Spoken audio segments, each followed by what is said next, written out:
Halo, Assalamualaikum warahmatullahi wabarakatuh. Kami dari kelompok 8 yang terdiri dari Cinitawi Puspadewi, NPM 35, Hesti Novitasari, NPM 36, Deva Dwi Infanka, NPM 38, dan Fitri Hardianti, NPM 180.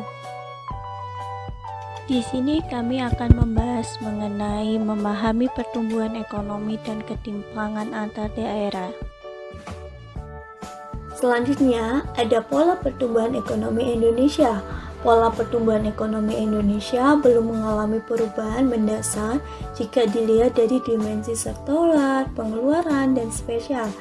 Dari dimensi sektoral, meskipun mengalami pertumbuhan ekonomi yang rendah sekitar antara 3,5% hingga 7,7%, industri pengolahan telah menjadi penggerak utama PDB dengan kontribusi antara 23,6% hingga 28,65%. Sementara sektor pertanian hanya menyumbang sekitar 15% sejak tahun 2000 hingga sekarang.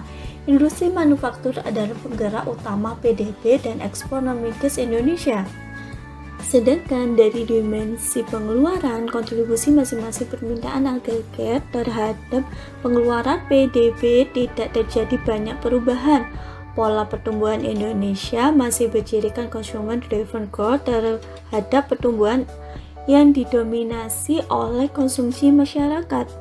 Dan dari segi dimensi spesial, Pulau Jawa dan Sumatera masih menjadi penyumbang terbesar PDB di Indonesia. Sumbangan aktivitas ekonomi di Pulau Jawa dan Sumatera mencapai sekitar 80% terhadap PDB Indonesia, yang artinya kawasan timur Indonesia hanya menyumbang sekitar 20% terhadap perekonomian Indonesia. Selanjutnya ada ketimpangan antar daerah. Dalam studi empiris ada dua jenis ketimpangan yang menjadi pusat perhatian, antara lain yang pertama, ketimpangan distribusi pendapatan antar golongan pendapatan masyarakat yang diukur dengan indeks Gini dan beberapa kuesioner yang dinikmati oleh 40% golongan pendapatan terendah. Dan yang kedua, ketimpangan antar daerah perlu diteliti karena gravitasi aktivitas ekonomi Indonesia masih cenderung terkonsentrasi secara geografis kawasan barat Indonesia selama lebih dari 5 dasarwasa terakhir. Ketimpangan antar daerah di seluruh Indonesia dapat diukur dengan indeks intrapitrial. Kelemahan utama indeks lain yang mengukur konsentrasi atau dispersi secara spesial adalah bahwa mereka hanya menyajikan satu nilai tunggal pada suatu titik waktu. Barangkali karakteristik yang paling signifikan dari indeks entropi adalah bahwa indeks ini dapat membedakan kesenjangan antar daerah dan kesenjangan dalam satu daerah. Lebih khusus lagi, dalam konteks Indonesia, indeks tersebut dapat dinyatakan dalam rumus sebagai berikut. IY sama dengan sigma N I sama dengan 1 Y kali YI log YI per N, di mana YI adalah indeks entropi keseluruhan atas kesenjangan spesial Indonesia. YI adalah pasangan PDRB Provinsi I terhadap total PDB Indonesia, dan N adalah jumlah keseluruhan provinsi yang ada di Indonesia. Selanjutnya ada garis kemiskinan BPS. Garis kemiskinan atau GK merupakan penjumlahan dari garis kemiskinan makanan dan garis kemiskinan non-makanan. Penduduk yang memiliki rata-rata pengeluaran per kapita per bulan di bawah garis kemiskinan dikategorikan sebagai penduduk miskin. Rumus perhitungannya yaitu GK sama dengan GKM ditambah GKNM. GK yaitu garis kemiskinan, GKM sama dengan garis kemiskinan makanan, sedangkan GKNM yaitu garis kemiskinan non-makanan. Selanjutnya ada indeks keparahan dan kedalaman kemiskinan. Indeks kedalaman kemiskinan P1 atau Poverty Gap Index merupakan ukuran rata-rata kesenjangan pengeluaran masing-masing penduduk miskin terhadap garis kemiskinan. Nah, semakin tinggi indeks P1, maka semakin jauh rata-rata pengeluaran penduduk dari garis kemiskinan.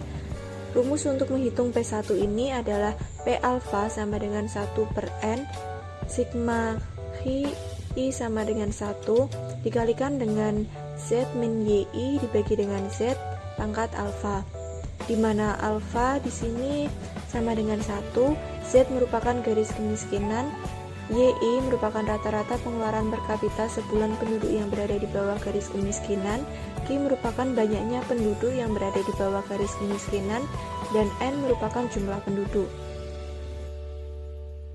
Selanjutnya, indeks keparahan kemiskinan P2 atau Poverty Severity Index memberikan gambaran mengenai penyebaran pengeluaran di antara penduduk miskin. Nah, semakin tinggi nilai dari indeks P2 ini, maka semakin tinggi ketimpangan pengeluaran di antara penduduk miskin. Rumus untuk menghitung P2 adalah P alpha sama dengan 1/N, sigma I sama dengan 1 dikalikan dengan Z min YI dibagi dengan Z pangkat alfa, di mana alfa di sini sama dengan 2, Z merupakan garis kemiskinan, YI merupakan rata-rata pengeluaran per kapita sebulan penduduk yang berada di bawah garis kemiskinan, Q merupakan banyaknya penduduk yang berada di bawah garis kemiskinan, dan N merupakan jumlah penduduk.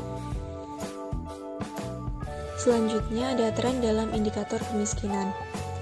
Pada awal tahun 1970-an, banyak pembahasan di Indonesia tentang tren kemiskinan yang menggunakan konsep garis kemiskinan yang berbeda-beda dan hasil yang diperoleh pun juga berbeda.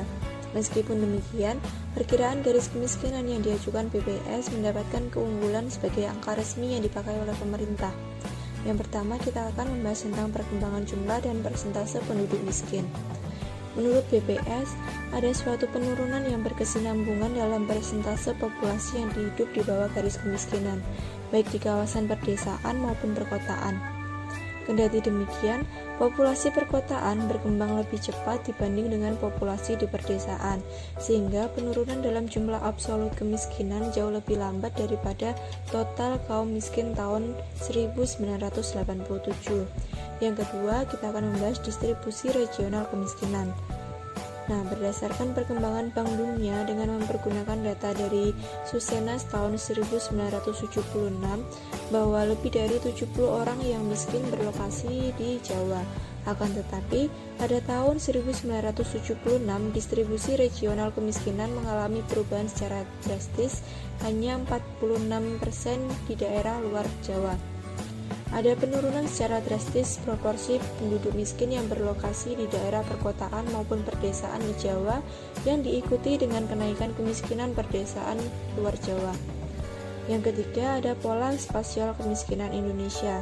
Secara spasial, persebaran kemiskinan provinsi berdasarkan persentase tingkat kemiskinan pada tahun 2012 menunjukkan bahwa Kalimantan menjadi pulau dengan persentase jumlah penduduk miskin yang terendah, berada di tingkat 5-10%.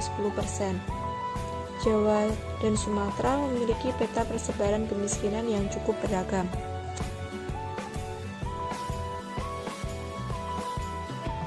Strategi kelompok miskin ketika krisis.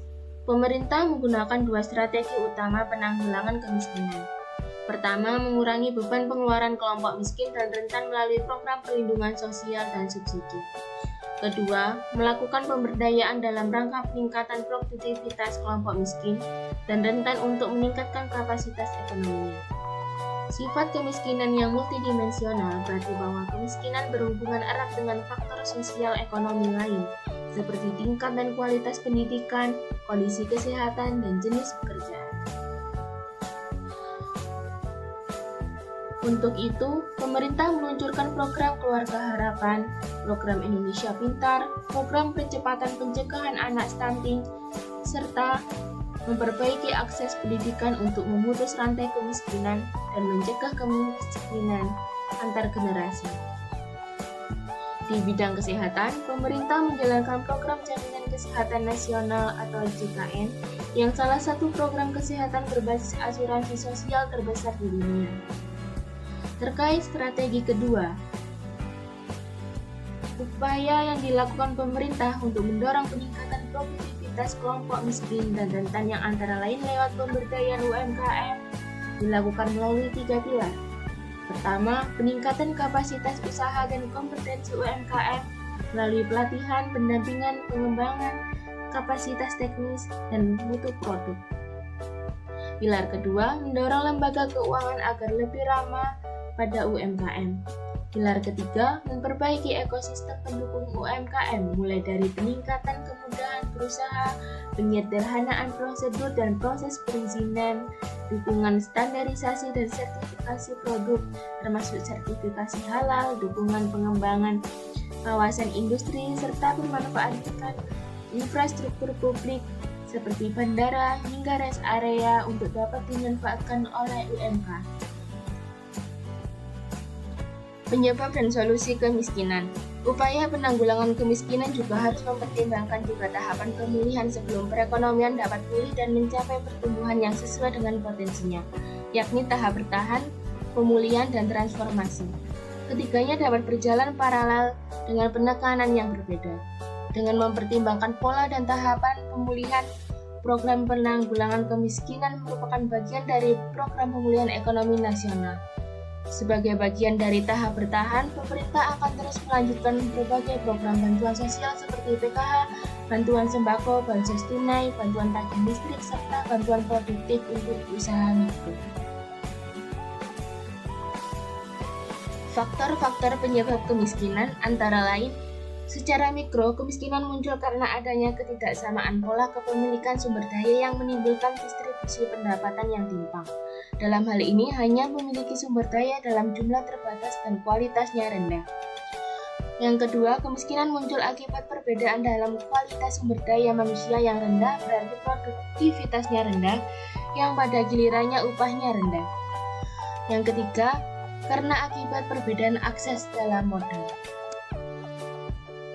Solusi kemiskinan. Secara lebih rinci, langkah-langkah yang dilakukan pemerintah untuk mengatasi masalah kemiskinan adalah sebagai berikut.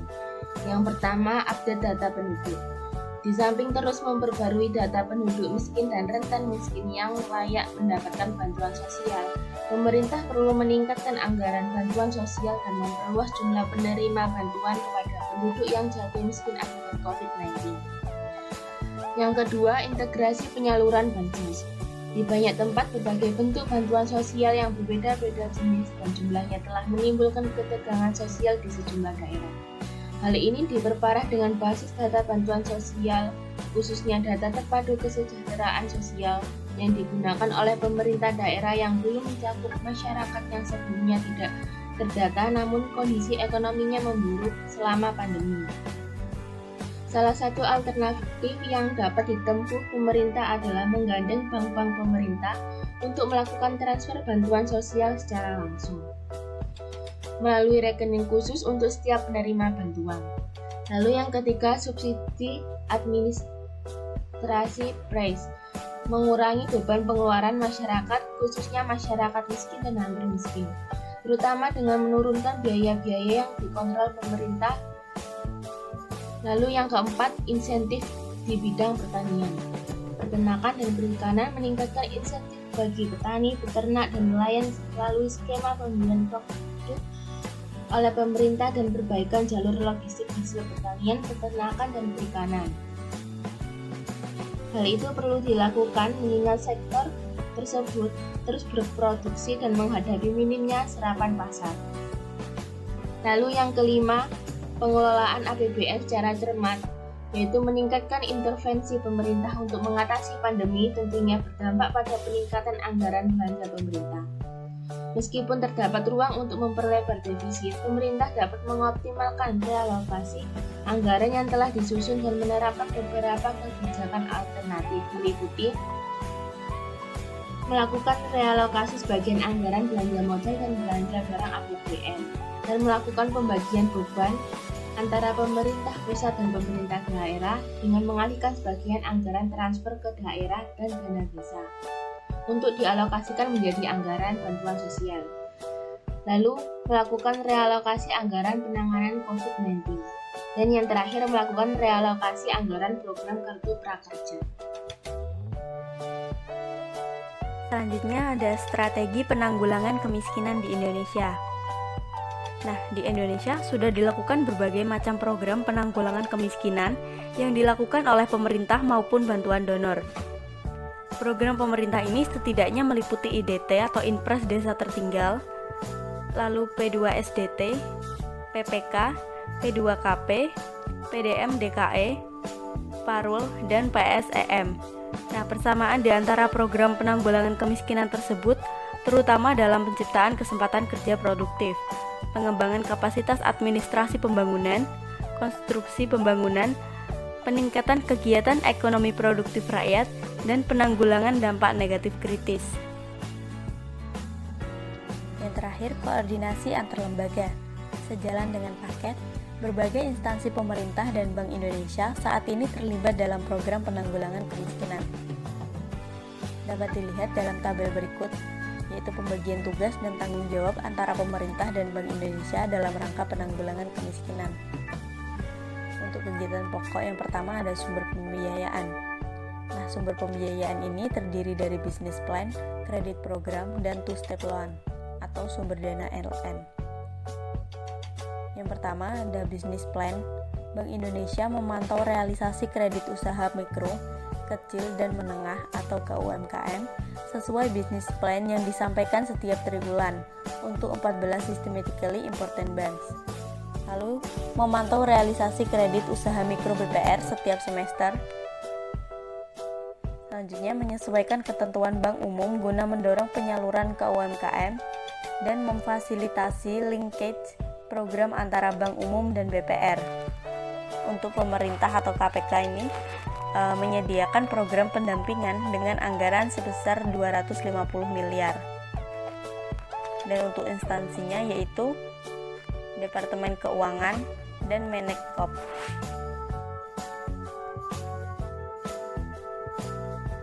Sumber pembiayaan yang kedua yaitu kredit program. Nah, Bank Indonesia ini menyesuaikan kesepakatan yang tertuang dalam SUP nomor 5 dan memenuhi perjanjian pengalihan pengelolaan kredit likuiditas Bank Indonesia. Lalu untuk pemerintah atau KPK, memanfaatkan kelonggaran tarik dana yang tersedia, menyiapkan program yang dapat memanfaatkan dana tersebut, memanfaatkan dana trail lending yang tersedia, membahas jangka waktu dana yang dapat di-relending mengingat jangka waktu jatuh tempo yang bervariasi, menyiapkan program yang dapat memanfaatkan dana tersebut, dan memberikan subsidi bunga.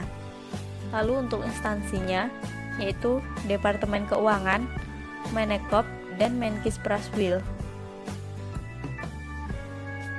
Sumber pembiayaan yang ketiga yaitu two-step loan atau sumber dana LN. Untuk pemerintah atau KPK ini menetapkan program dan sasaran two-step loan, menanggung selisih kurs, dan menunjuk second tier bank. Lalu untuk instansinya yaitu Departemen Keuangan, Menekop, dan Departemen Teknis terkait. Selanjutnya, kegiatan pokok yang kedua yaitu bantuan teknis atau program pendampingan. Ada dua, yaitu bantuan teknis Bank Indonesia dan program pendampingan dari departemen terkait. Lalu, kegiatan pokok yang ketiga yaitu penguatan kelembagaan. Yang pertama, BPR. Yang kedua, tanggung jawab pengawasan terhadap BPR pasca 2002 oleh OJK. Yang ketiga, pembentukan lembaga penjaminan simpanan atau LPS mencakup BPR. Yang keempat, legal framework LKM non-bank yang melakukan kegiatan penghimpunan dana. Lalu yang kelima ada koperasi. Yang keenam, lembaga penjaminan kredit. Yang ketujuh, pembentukan kredit brio sebagai pusat informasi UKM. Yang kedelapan, unit layanan khusus usaha mikro kecil dan menengah atau UMKM. Sekian presentasi dari kelompok kami. Atas perhatiannya kami ucapkan terima kasih. Wassalamualaikum warahmatullahi wabarakatuh.